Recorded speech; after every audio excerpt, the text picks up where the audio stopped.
Hello, it's Angie again. There's a glare and I apologize. And sorry, I'm still cold. It's early. We just got here at the office and I haven't warmed up yet. It was 29 degrees outside today. Isn't that crazy? In Arizona. So, this is part three of our four-part series talking about mental health. So, in the last video, we defined mental health and then we talked about warning signs. So, if a person exhibits those positive warning signs, they're falling in what we call mental illness.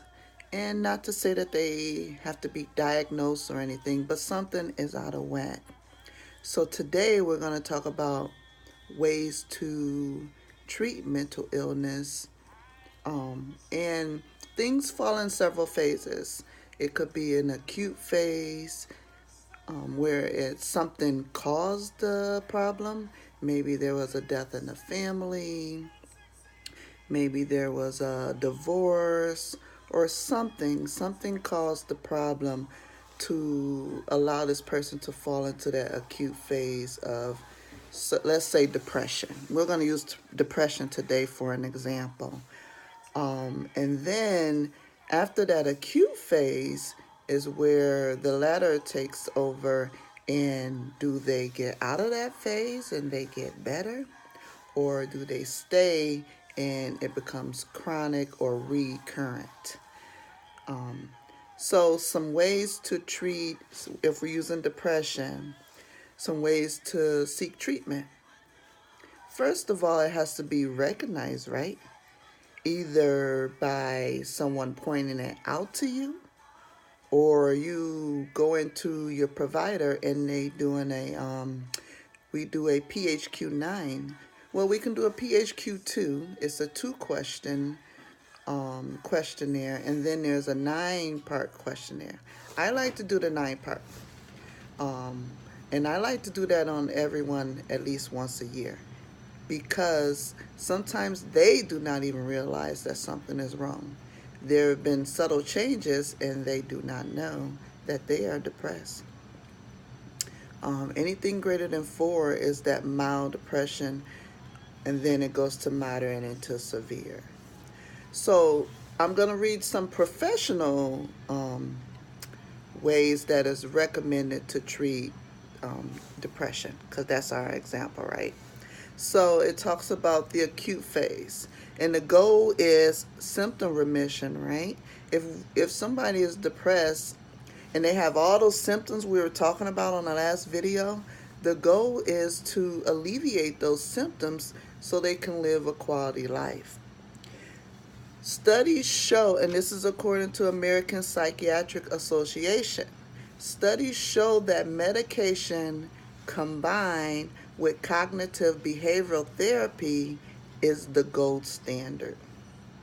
Now, if it is mild depression, going into mild to moderate, it's acute, it's not reoccurrent, they can do medication and or the therapy.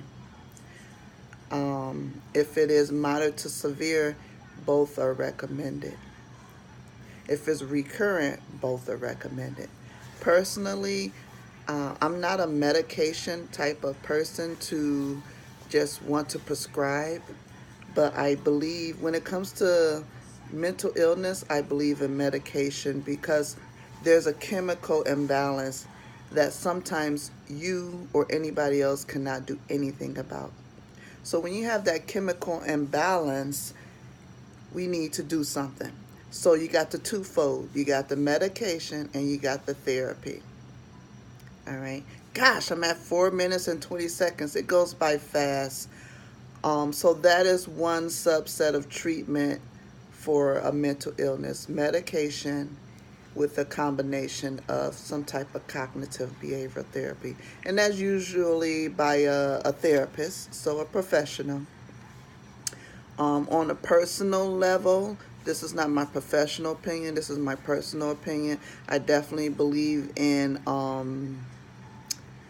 if you believe in Christ, I definitely believe in prayer. I believe in uniting with church members. friends and family and talking to someone. Sometimes if you have not been diagnosed and you just been feeling and having those symptoms that we talked about, sometimes talking to someone is what you need. All right. And then we have the lines of coaching.